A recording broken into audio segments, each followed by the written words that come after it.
भैया हमारा भारत बड़ा अद्भुत है। यहाँ मनुष्य तो भक्ति करते ही हैं, यहाँ के पशु भी भगवान के भगत होते हैं। महाकुंभ में देखो सब स्नान कर रहे, सब भक्ति में डूबे हुए हैं, पर हम आपको एक कथा बता रहे हैं, हमें याद आ गई, सुना। तुम्हें जल्दी तो नहीं है, हमें भी नहीं है, हमें कौन सा रोटियां बनाना है। हाँ, ये कथा सुना के फिर बात पूरी कर लेंगे हम। आहा, अयोध्या की चर्चा, अयोध्या की एक कथा हम आपको सत्य घटना सुना रहे हैं महाराज जी। आहा, हमें याद आ गई, वो सुनाना तो कुछ और था, पर अब वो तो वही सुनाया जा सकता जो भगवान याद करवाए, जो भगवान बुलवाना चाहे। आहा, अयोध्या में एक मंदिर है, उसका नाम है कनक भवन। क्या नाम है? आप लोग जानते हो कनक भवन के बारे में? आहा, कनक भवन का जो मंदिर है वहां दो प्रकार की मूर्तियां हैं, एक चल मूर्ति, एक अचल मूर्ति। तो जो चल मूर्ति है राम जी की, वो पूरे अयोध्या में साल भर में 1-2 बार प्रदक्षिणा करती, रथ पे बैठाया जाता, फिर पूरी अयोध्या में घुमाया जाता, फिर आकर मंदिर में बैठा दिया जाता। उस कनक भवन मंदिर की जो सेवा है वो हमारे मध्य प्रदेश के टीकमगढ़ के राजा के हाथ में है। अभी भी वहां के परिवार के सदस्य सेवा देखते। हमारे मध्य प्रदेश में एक जिला है टीकमगढ़, टीकमगढ़ के राजा कनक भवन की पूरी सेवा देखते हैं। तो पुराना जमाना था, यही कोई 100 साल 80-90 साल पहले की बात, ज्यादा पुरानी नहीं, 80-90 साल पहले, बिल्कुल सत्य घटना बता रहे हैं। ये पुस्तक में हमने बिल्कुल आहा क्या कहना, कनक भवन की महिमा नाम की एक पुस्तक है, उसमें इस कथा के बारे में हमने पढ़ा।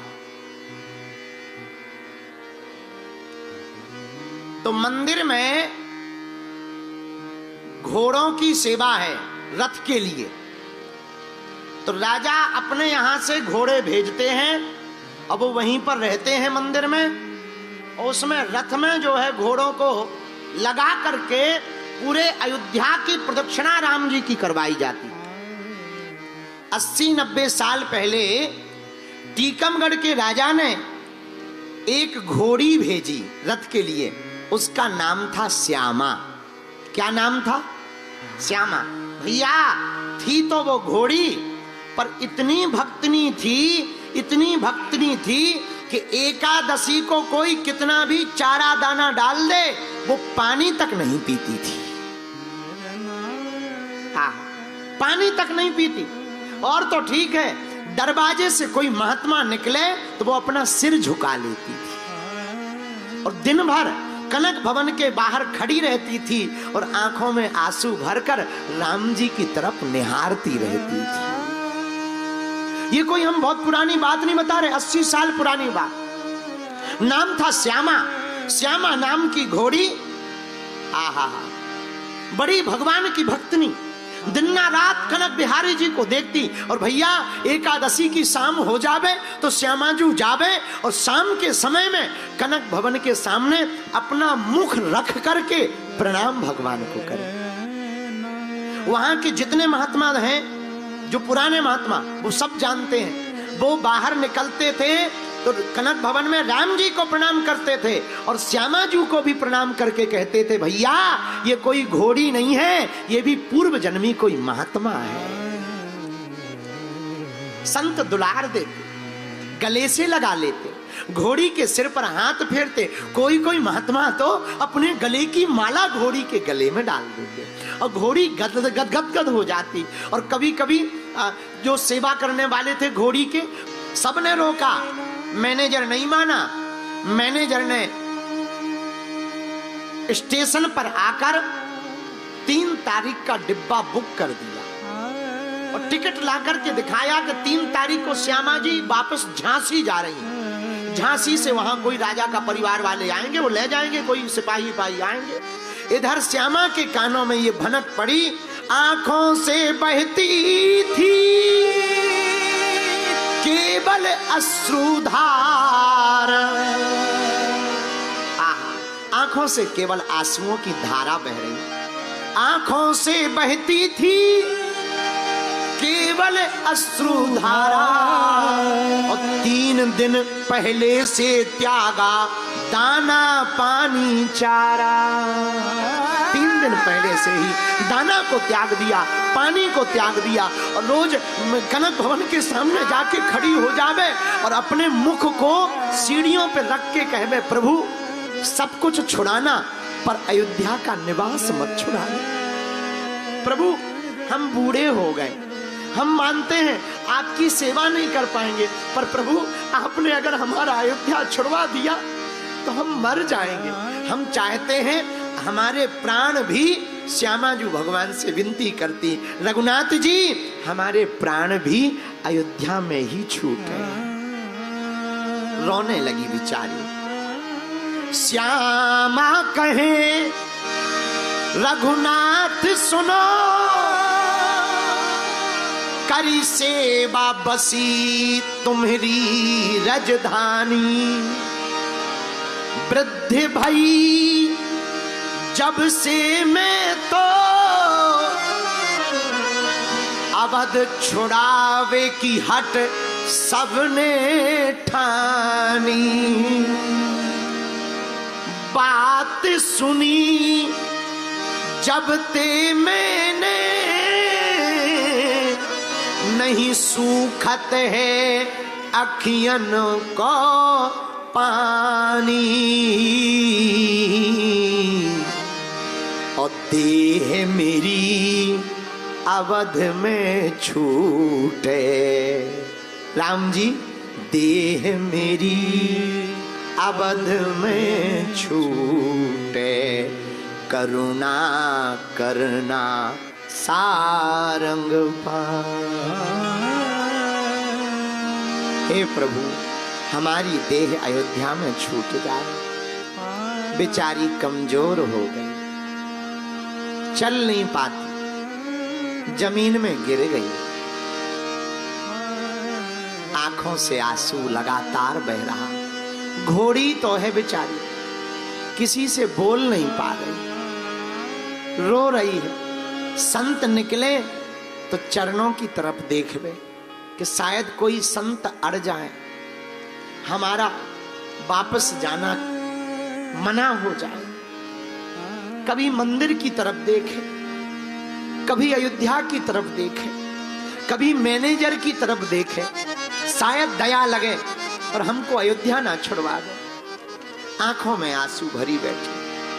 नाथ धाम से जुड़ा जो नाता वह ये कभी न टूटे, और एक लालसा यही दया में देह अवध में छूटे। हमारी देह अयोध्या में छूट जाए, लेकिन कौन मानने वाला। 3 दिन बाद जिस दिन की टिकट थी, रेलवे के जो मैनेजर थे, स्टेशन मास्टर, उन्होंने खबर भेजी कि डिब्बा दोपहर में 12 बजे लग जाएगा, और सुनो 1 बजे श्यामा घोड़ी को यहाँ डिब्बे में बांध देना, थोड़ा सा चारा रख देना, शाम को ट्रेन आएगी और यह डिब्बा झांसी चला जाएगा। श्यामा जी को उठाने लगे, पर वो उठ नहीं रही, बैठी है। खूब लाठी से पीटा गया, चाबुक मारा गया, उसने प्रण ठान लिया, प्राण चले जाए पर हम जाएंगे नहीं। जबरदस्ती गले में फंदा बांधा, एक रिक्शा मंगवाया बड़ा वाला, और रिक्शा में घोड़ी को जबरदस्ती उठा के टांगा। लोग कहने लगे मत ले जाओ, बेचारी कमजोर हो गई, देखो मरने वाली है, मत ले जाओ। पर मैनेजर ने कहा भले ही कुछ भी हो, नियम तो नियम है, हम समझते हैं कि इसको जाना नहीं है, इसका मन बहुत यहाँ लगा, पर क्या बताएं, राजा का नियम तो नियम है, अब जाने से तो रोक नहीं सकता कोई, हमारी नौकरी चली जाएगी। तो तुरंत सबने जुड़ मिलकर के रिक्शा पर बैठा दिया। वो बार बार कनक भवन की तरफ मुड़ मुड़ कर देख रहे, और देखते देखते रोते रोते कह रही शायद अब लौट के जिंदगी भर अयोध्या की तरफ नहीं देख पाएंगे। प्रभु अब तो शायद कभी तुम्हारे दर्शन नहीं हो पाएंगे, अब तो तुम्हें कभी देख नहीं पाएंगे, अब तो कभी अपने नैनों से तुम्हारी हम लालसा दर्शन की लगी रहेगी, तुम्हें देख नहीं पाएंगे।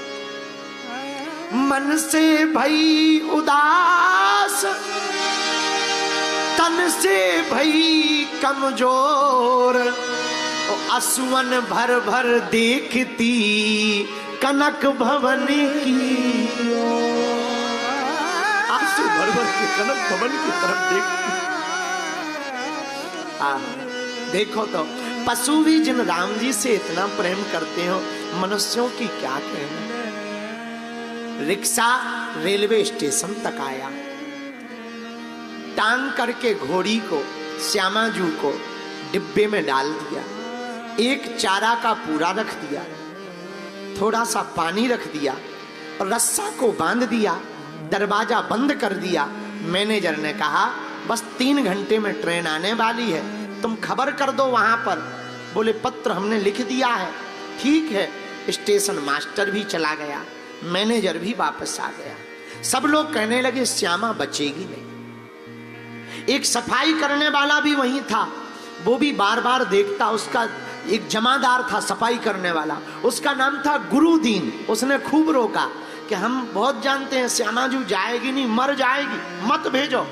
पर मैनेजर ने डांट दिया, तुम उसके मैनेजर हो, तुम उसके नौकर हो या हमारे, चलो पक्ष मत लो।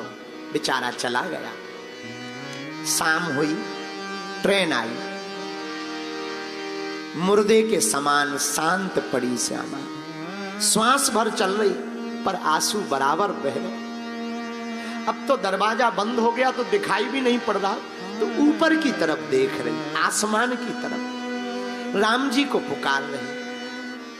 मुर्दे के समान शांत पड़ी पर उससे देह न छोड़ा गया, मर नहीं पा रही।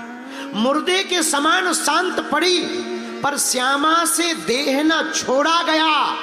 तन से मजबूर राजेश रहा, मन को नहीं भाव से जोड़ा गया। पशु श्यामा की प्रीत इतनी प्रबल थी कि प्रभु के तार से वह तार न तोड़ा गया। करुणा निधि ने ऐसी करुणा करी कि डिब्बा ही रेल से नहीं जोड़ा गया। करुणा निधि ने ऐसी करुणा करी कि डिब्बा ही रेल में ना जोड़ा गया। शाम को ट्रेन आई, सब भूल गए कि डिब्बा को जोड़ना है। ट्रेन चली गई, डिब्बा वहीं रहा। रात भर सुबह हुई। सुबह जब स्टेशन मास्टर ने देखा, अरे ये डिब्बा तो यहीं रह गया, रात को ट्रेन में जोड़ा नहीं।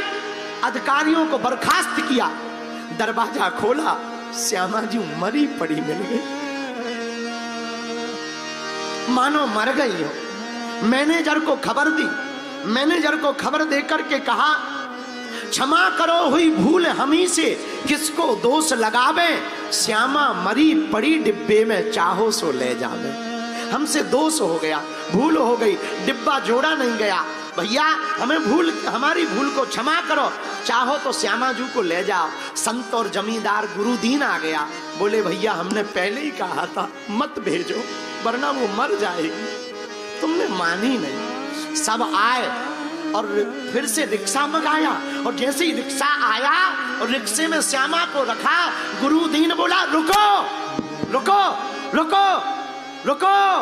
तुरंत रोका गया और कान में आकर के श्यामाजू के जमादार गुरुदीन ने कहा, कान में कहा श्यामाजू उठ बैठिए, अब क्यों पड़ी उदास, राम कृपा से तुमको फिर से मिला अवध का वास।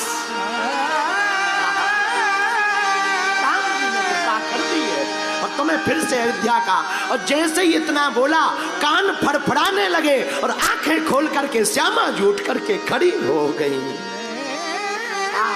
और दौड़ती दौड़ती कनक भवन पहुंची घोड़ी, और दौड़ करके श्री कनक भवन में श्री कनक बिहारी सरकार के सामने गिर पड़ी। आंखों में अश्रुधार है। और भैया 8 साल और जिंदा रही, 8 साल। फिर किसी ने नहीं उन्हें वापस भेजा। 8 साल और जिंदा रही श्यामाजू और प्रतिदिन गलियों में घूमती। फिर तो संतों ने भी कह दिया भैया ये कोई और नहीं है, साक्षात कोई पूर्व जन्मी महात्मा है जो श्यामाजू के रूप में है। ऐसे हमारे राम जी हैं जिनसे पशु भी प्रीति करते हैं। भैया जब पशु भी उनसे प्रीति कर सकते तो हम लोग तो मनुष्य हैं, हम भगवान से प्रीति क्यों नहीं कर सकते हैं। अब तो श्यामाजू प्रसन्न होकर के अवध की गलियों में प्यारी प्यारी लागे अवध की गलियां, श्री अवध की गलियों में श्यामाजू डोलती हैं।